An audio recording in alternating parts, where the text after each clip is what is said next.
Hello students, आप सभी का स्वागत है आपके अपने चैनल टारगेट सेमेस्टर में। उम्मीद करते हैं आप सभी लोग अच्छे होंगे और बिजनेस ऑर्गेनाइजेशन सेकंड का पेपर जो 28 तारीख को हुआ था उसकी आंसर की को आज हम डिस्कस करने वाले हैं। अब आंसर की को डिस्कस करने से पहले एक चीज़ अब मैं आपको बता देना चाहूँगा कि बिजनेस ऑर्गेनाइजेशन सेकंड का जो पेपर था वो अनएक्सपेक्टेड था। वो हमारी कल्पना के हिसाब से जो हमने कल्पना की थी कि बिजनेस ऑर्गेनाइजेशन सेकंड का पेपर डिफिकल्ट हो सकता है, वही हुआ। डिफिकल्ट था पेपर, लेकिन इतना अनएक्सपेक्टेड होगा ये नहीं सोचा था। तो इसके लिए आप लोग समझ सकते हैं कि आपकी यूनिवर्सिटी कभी कभी आपके साथ कुछ अनएक्सपेक्टेड चीज़ें करती हैं। और कुछ बच्चों का कमेंट भी आया था पिछले वीडियो में कि सर कुछ क्वेश्चंस का आंसर आप गलत बताए हैं। तो क्वेश्चंस के आंसर्स गलत हो सकते हैं क्योंकि एक इंसान है और पढ़ाने हैं आपको 40-50 सब्जेक्ट। सेकेंड सेमेस्टर भी पढ़ाना है, फर्स्ट सेमेस्टर भी पढ़ाना है, थर्ड सेमेस्टर भी पढ़ाना है। तो हो सकता है कि एक पर्टिकुलर सब्जेक्ट में एक आध क्वेश्चन गलत हो गए हों हमसे। उन सारी चीज़ों को करेक्ट करने की हमारी पूरी जो टीम है वो कोशिश की थी। उस पीडीएफ में ही शायद आंसर्स गलत दिए गए थे और जल्दीबाजी में आपका क्लास रिकॉर्ड करना था उस दिन। उसके बाद और भी बहुत सारी क्लासेस रिकॉर्ड करनी थी, इसीलिए उस दिन कुछ क्वेश्चंस के आंसर्स आपको गलत बताए गए थे। गलत जानबूझ के नहीं बताए गए थे, गलती से गलत हो गए थे। ठीक है, पहली चीज़। दूसरी चीज़ ये कि बच्चों की शिकायत थी कि सर बिजनेस ऑर्गेनाइजेशन सेकंड में पेपर वैसा नहीं हुआ जैसा कि हमने एक्सपेक्ट किया था, जैसा कि अभी तक लग रहा था। तो ऐसा होगा सेकेंड सेमेस्टर में भी आपके साथ, और ये ना हो इसके लिए आप पहले से ही तैनात रहेंगे। और हमारी जो टीम है उसमें भी कुछ कमियां थीं, जिन कमियों को हमने पहचाना है, उन कमियों को दूर करने के लिए हम अपनी टीम को भी सख्त निर्देश दिए हैं कि इस बार ये गलतियां नहीं होनी चाहिए। ठीक है, तो हमारे एंड से तो वो गलतियां दोबारा नहीं होंगी। उम्मीद करते हैं कि आपके एंड से भी वो गलतियां दोबारा नहीं होंगी। जो भी बातें आपसे कही जाएंगी आप उन बातों का पालन करेंगे, डेफिनेटली आप अच्छा स्कोर कर पाएंगे। चलिए तो आंसर की डिस्कस करते हैं बिना किसी डिस्कशन के साथ। सीधे बताते हैं कि किस क्वेश्चन का कौन सा ऑप्शन सही है। सबसे पहला क्वेश्चन जो कि देखते ही बच्चों का दिमाग खराब हो गया होगा, ये टॉपिक बच्चों ने पढ़ा भी नहीं था। Simplicity in layout design means. तो सिंप्लिसिटी इन लेआउट डिजाइन का मतलब होता है option number C, keeping the layout straightforward. अभिन्यास को सीधा रखना, इसको हम लेआउट डिजाइन का सिंप्लिसिटी कहते हैं। सेकंड है, when a business unit experiences increase demand for its product और services it is likely to. तो इसका ऑप्शन सी हो जाएगा, एक्सपांड इन साइज, यानी आकार में विस्तार करें। चलिए सीधे मैं आंसर्स को डिस्कस करूंगा। यहाँ पे कोई भी ज़्यादा आपको एक्सप्लेनेशन करने की आवश्यकता नहीं, क्योंकि आप ऑलरेडी काफ़ी फ्रस्ट्रेटेड हैं। आप लोग सीधे आंसर्स को जानना चाहते हैं। तो जितने भी बच्चे क्वेश्चन पेपर अपना लिए होंगे, सारे आप बच्चे अपने अपने आंसर से इसको वेरीफाई करेंगे, टैली करेंगे और लास्ट में बताएंगे भी कि कितने क्वेश्चन आपके सही थे। हाँ, एक चीज़ और, अगर हमारे अंदर कमियाँ हैं तो हम कमियों को पहचाने हैं और उन कमियों को अगली बार से आपके सामने नहीं प्रस्तुत किया जाएगा, यह हमारा वादा है। चलिए, अब दिक्कत ये हुई थी कि हम लोग जो यूनिवर्सिटी के एमसीक्यूज कराए गए थे वो पिछले साल के एमसीक्यूज और कुछ बुक के एमसीक्यूज करा दिए गए थे। कुछ इस बार जब आपका सेकंड सेमेस्टर का आप एग्जाम देंगे तो इस बार क्रिएटिव तरीके से हर टॉपिक से एमसीक्यूज बनाए जाएंगे, हर पैराग्राफ से इस बार एमसीक्यूज बना के आपको बताया जाएगा कि कहाँ से एमसीक्यूज बन सकते हैं। ठीक है, बाकी सारथी वाले बच्चों का पेपर थोड़ा अच्छा गया होगा, उम्मीद करते हैं। चलिए तीसरा क्वेश्चन है, तीसरा क्वेश्चन का आंसर होगा आपका B, low volume customise production. तीसरे का बी हो जाएगा। चौथे का आंसर आपका डी हो जाएगा, कॉस्ट ऑफ डूइंग बिजनेस। चौथे का डी हो जाएगा। अगला क्वेश्चन है question number 5, main objective behind horizontal combination. तो इसका ऑप्शन हो जाएगा C, elimination of cut throat competition. Question थोड़े से डिफिकल्ट थे, थोड़े से क्या बहुत डिफिकल्ट थे। 6 है, a combination of cement, brick, would, iron, steel producers is called. तो इसको हम कहेंगे नन ऑफ दिस। ये एक तरह का सर्कुलर कॉम्बिनेशन है और सर्कुलर कॉम्बिनेशन ऑप्शन में आपके दिया नहीं है। ठीक है, चलिए आगे डिस्कस करते हैं। 7, to merge a less efficient unit into an efficient unit is called. तो इसका आंसर हो जाएगा सी, दैट इज मर्जर। चलिए 8 का आंसर होगा आपका ए, मैनेजमेंट स्किल्स। 9th का आंसर होगा आपका small scale unit is measured in terms of capital employed, यानी पूंजी कार्यरत। उसका 9 का आंसर ए हो जाएगा। अगर 10 की बात करें तो 10 का जो आपका आंसर होगा वो भी ए हो जाएगा, गवर्नमेंट रेगुलेशंस, हिंदी में सरकारी नियम। चलिए अगला क्वेश्चन है क्वेश्चन नंबर 11। 11 का आंसर जो होगा वो आपका डी होगा, मिक्स्ड। ठीक है, क्योंकि ये प्रिंसिपल होता है प्लांट लेआउट का कि कभी भी आप जब प्लांट लेआउट को यूज करते हैं तो किसी एक पर्टिकुलर लेआउट को यूज नहीं करते हैं, 2 डिफरेंट लेआउट्स को मिक्स करके आप यूज करते हैं। तो ये बेसिक प्रिंसिपल है जिसमें सिस्टम ऑफ लेआउट बेस्ड होता है। तो इसका ऑप्शन डी हो जाएगा, मिक्स्ड हो जाएगा। चलिए, अच्छा एक चीज़ और, अगर आपको कुछ और आंसर अगर मिल रहा होगा इन सारे क्वेश्चंस में से किसी भी क्वेश्चन का, तो आप लोग वो भी कमेंट कर सकते हैं कि सर इसका आंसर ये है और मैंने वेरीफाई किया है। आप सोर्स भी बता देंगे कि मैंने कहाँ से वेरीफाई किया है। बाकी क्वेश्चन पेपर काफ़ी डिफिकल्ट था, हमने भी पूरे बुक से स्टडी करके इसकी आंसर की बनाई है। चलिए, 12 का आंसर आपका ए हो जाएगा, मर्जर एंड एक्विजिशंस।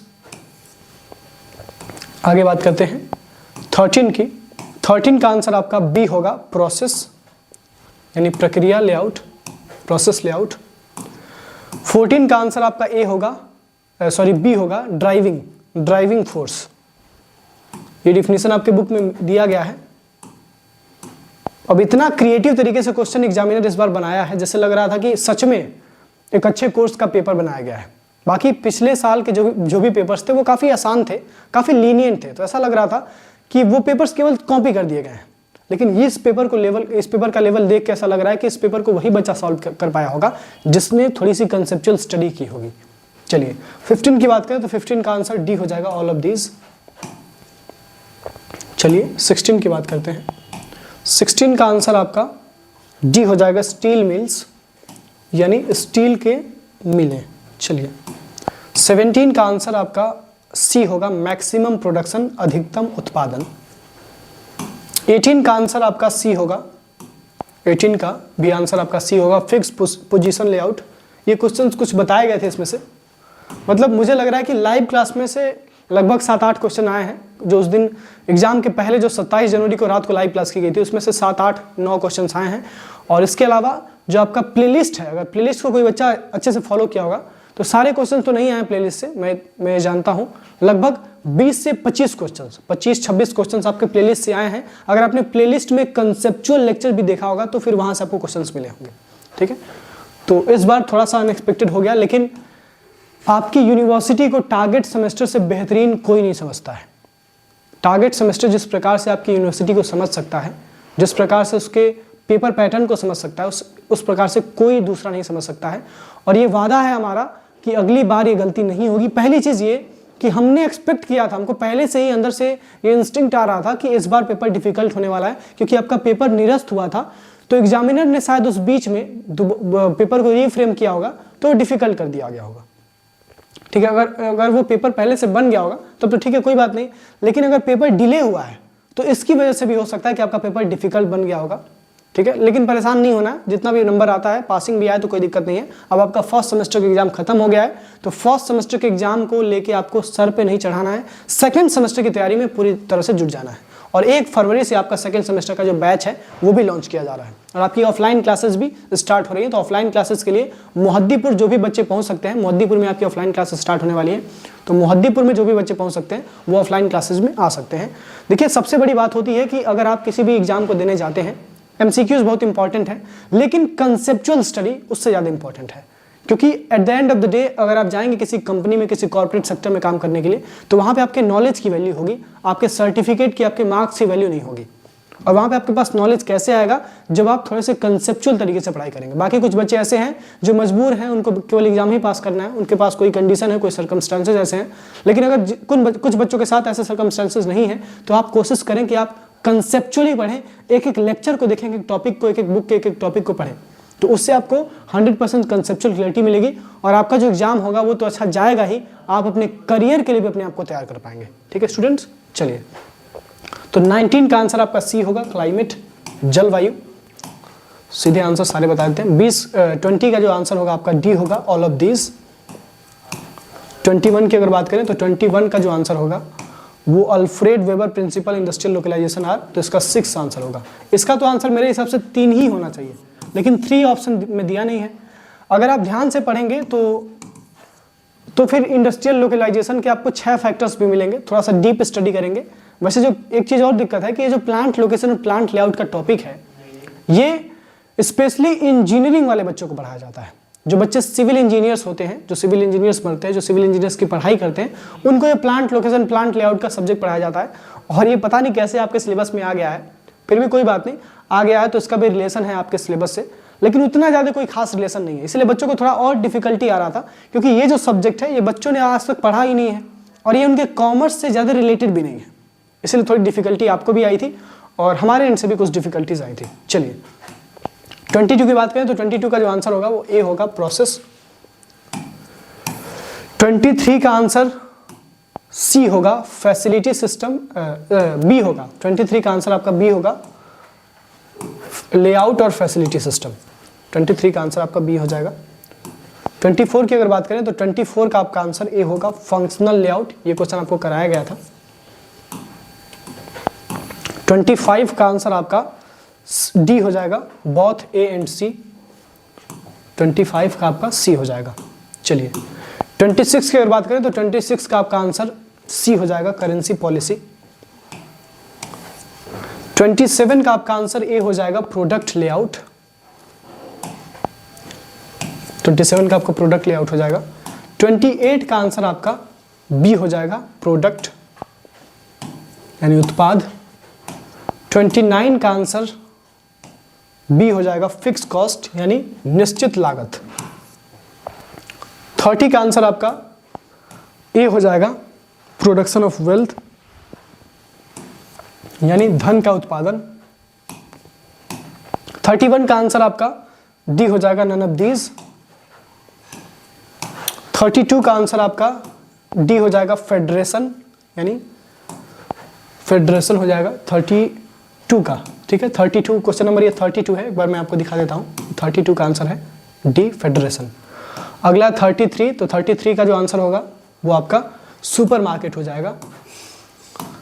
34 का आंसर, 34 तो गड़बड़ हो गया, कोई बात नहीं। 34 का आंसर मैं ऐसे बता देता हूँ, इसका सीक्वेंस तो गड़बड़ हो गया है। ठीक है, कोई दिक्कत नहीं, ऐसे ही देख लीजिए आप लोग। 34 का आंसर आपका डी हो जाएगा। डी क्या है, ऑल ऑफ दीज। 35 का आंसर आपका बी हो जाएगा, ऑयल रिफाइनिंग इंडस्ट्री। एंड 36 का आंसर आपका डी हो जाएगा, मिनिमम मटेरियल हैंडलिंग कॉस्ट। और 37 का आंसर आपका ए हो जाएगा, हैनी। ठीक है, तो 34 का आंसर आपका डी हो जाएगा, ऑल ऑफ दीज। 35 का बी, 36 का D, minimum material handling. And 37 का ए हो जाएगा। चलिए अगला क्वेश्चन है 38 का आपका ए हो जाएगा 2। ठीक है, कई जगह आपको 3 भी मिलेगा आंसर इसका। कुछ लोग कई जगह अगर वेरीफाई करेंगे गूगल से या फिर अपने बुक में अगर आप देखेंगे तो आपको मेनली 2 ही इसका आंसर मिलेगा, क्योंकि जो इंडस्ट्रियल लोकलाइजेशन के फैक्टर्स थे, कॉजेस थे, उसको प्राइमरी और सेकेंडरी फैक्टर में अल्फ्रेड वेबर साहब ने क्लासीफाई किया था। ठीक है, तो प्राइमरी और सेकेंडरी तो 2 ही हुए ना, लेकिन अगर आप प्राइमरी सेकेंडरी के अंदर जाएंगे तो यहाँ पे आपको 3 भी मिल जाएगा। ठीक है, चलिए मतलब एक क्वेश्चन के मल्टीपल आंसर भी हो सकते हैं। ठीक है, अलग अलग पॉइंट ऑफ व्यू से सोचा जाए तो। ठीक है, 39 का आंसर आपका बी हो जाएगा, वर्टिकल इंटीग्रेशन। बाकी अगर आपको कुछ और आंसर लग रहा है तो आप लोग बता सकते हैं। आपके सारे फीडबैक्स का वेलकम करता है आपका टारगेट सेमेस्टर। 40 का आंसर आपका बी हो जाएगा, रॉ मटेरियल्स यानी कच्चा माल। 41 का आंसर आपका सी हो जाएगा, लेटरल कॉम्बिनेशन या अलाइड, दैट इज ए और बी दोनों। 41 का सी हो जाएगा। 42 का आपका ए हो जाएगा, 3। 43 का आपका आंसर डी हो जाएगा, ऑल ऑफ दीज। ये सभी के सभी 43 में। 44 का आंसर आपका, हाँ ये क्वेश्चन है जिसमें थोड़ी सी कंफ्यूजन थी हमको भी। इस क्वेश्चन को आप लोग खुद वेरीफाई करके बताएंगे। इस क्वेश्चन 44 में 44 का आंसर थोड़ा सा मुश्किल है मिलना, आपके बुक में, आपके सिलेबस में कहीं नहीं दिया है, और ये डिफिनीशन से संबंधित है। तो वर्टिकल इंटीग्रेशन के बारे में पूछा जा रहा है कि वर्टिकल इंटीग्रेशन का कंसेप्ट के बारे में किसने सबसे पहली बार डिस्क्राइब किया था। तो ये जो टॉपिक है पर्टिकुलर, ये जो क्वेश्चन है, इसका आंसर मुझे भी नहीं पता है, ये आप लोग बता सकते हैं।